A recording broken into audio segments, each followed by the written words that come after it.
et Verion to the channel. Today, we re-diving deep into the bizarre and often shocking world of ancient Rome to uncover some of the wildest facts about its emperors.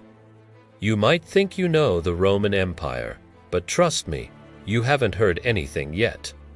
Let's get started. First up, let's talk about Caligula. This guy's name is practically synonymous with craziness, and for good reason.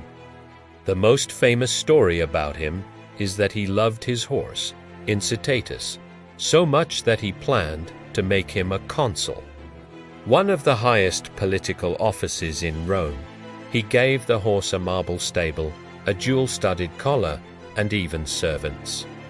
While historians debate whether he was serious or just mocking the Roman Senate, the fact that this story even exists tells you everything you need to know about Caligula's reputation.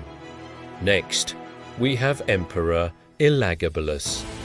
He was a teenager when he took the throne, and he brought his own unique and, let's say, chaotic energy to the job. He was a priest of Assyrian, sun god, and tried to replace Jupiter, the king of the Roman gods, with his own deity. But that's not even the wildest part. Elagabalus was famous for his extravagant and cruel pranks.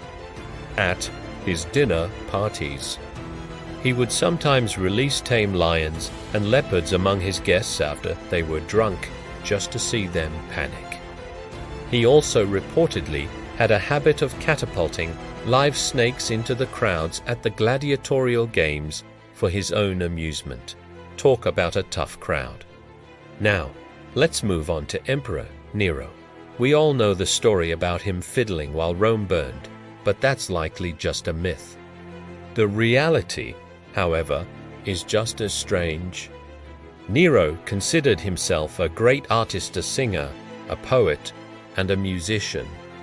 He forced people to attend his lengthy performances, and leaving was not an option. He had soldiers posted to ensure no one left the theater, even for emergencies. People would fake their own deaths just to be carried out. He also competed in the Olympic Games, entering multiple events. En 12 courses, he won every single one. Even a chariot race where he fell out of his chariot and didn't finish. The judges still declared him the winner. What about Emperor Commodus, the guy from the movie Gladiator?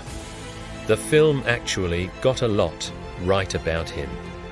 He was obsessed with being a gladiator. But unlike the gladiators, who were typically slaves or prisoners, Commodus was the emperor.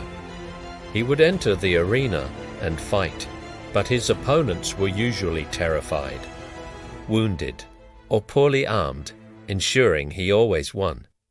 He even charged the Roman treasury an exorbitant fee for each of his appearances, basically paying himself to be a celebrity gladiator. He saw himself as the reincarnation of Hercules and would often dress up in a lion-skin cloak, just like the mythical hero. Let's not forget the Emperor Domitian. He had a strange and rather dark hobby. He would spend hours alone in his room catching flies and stabbing them with a sharp stylus. It became such a well-known habit that when someone asked if anyone was with the emperor, an aide famously replied, "Not even a fly." This small, cruel habit was seen by many as a reflection of his suspicious and tyrannical nature, which eventually led to his assassination. Finally, we have a story that's less about one emperor and more about a crazy year. After Nero's death, Rome plunged into chaos in what's known as the Year of the Four Emperors. In the year 69 AD, for different men, Galba, Otho, Vitellius, and Vespasian claimed the title of emperor in quick succession. It was a brutal, year-long civil war. Galba was murdered by his own guards.